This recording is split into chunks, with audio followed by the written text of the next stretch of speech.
Antheia is a serene and graceful goddess from Greek mythology, revered as a divine embodiment of blossoms, flowers, and the gentle rhythms of nature. Her name comes from the Greek word anthos, meaning flower or bloom, and that meaning is central to her character. She personifies the quiet flourishing of life, the unfurling of petals, the soft perfume of spring, and the calm abundance of a thriving garden. In most traditions, Antheia is recognized as one of the Charites or Graces, alongside Aglaea and Euphrosyne. The Charites were goddesses of joy, beauty, charm, and creativity, deities that brought delight into both the divine and mortal worlds. Antheia, as the grace of floral beauty and growth, played a subtle but essential role in that harmony. Some sources also associate her with the Horae, goddesses of the natural order and the seasons, which strengthens her connection to springtime and renewal. Unlike the Olympians, who feature heavily in the grand sagas of Greek mythology, Antheia rarely appears in dramatic myths or epic confrontations. Her role is not one of conflict, but of cultivation. She represents a quiet power, the power of life blooming, of softness transforming the world. In this way, she shares spiritual territory with goddesses like Persephone, who brings spring through her return from the underworld, or Chloris, a floral deity often equated with the Roman flora.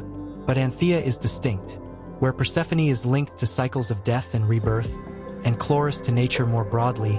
Antheia's essence is pure blossoming. She is the moment of beauty itself.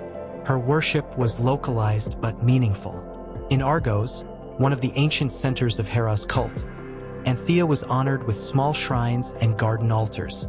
She was often celebrated during seasonal festivals tied to agriculture, marriage, or fertility.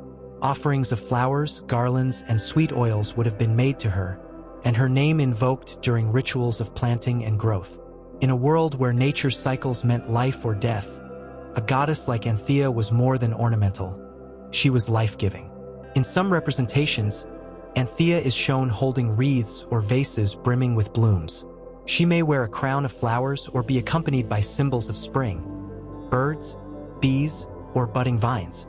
Her image evokes a sense of peace and timeless beauty, often in contrast to the more dramatic, warlike, or cunning deities of the Greek pantheon.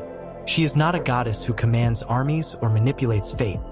She is one who reminds mortals of the soft, persistent miracle of life. Antheia also had subtle connections to love and emotional intimacy. Flowers were ancient symbols of affection, and her presence was often felt in romantic rituals or in the celebration of marriage. She did not oversee desire like Aphrodite, but rather nurtured the gentler expressions of connection, tenderness, affection, and the act of growing together. Where Aphrodite stirs the heart, Antheia helps it bloom. Though she never received grand temples or wide cult followings like Hera or Athena, Antheia held a place in the rhythms of daily life. She was honored in flower festivals, garden rites, and private acts of devotion. Her spirit lived in the act of planting, of decorating a space with blossoms, of watching nature awaken each spring. Today, Antheia endures as a quiet symbol of harmony with the earth. In modern Hellenic and pagan traditions, she is sometimes invoked in rituals of beauty, art, or personal growth. She represents gentleness, flourishing, and the sacred cycle of nature.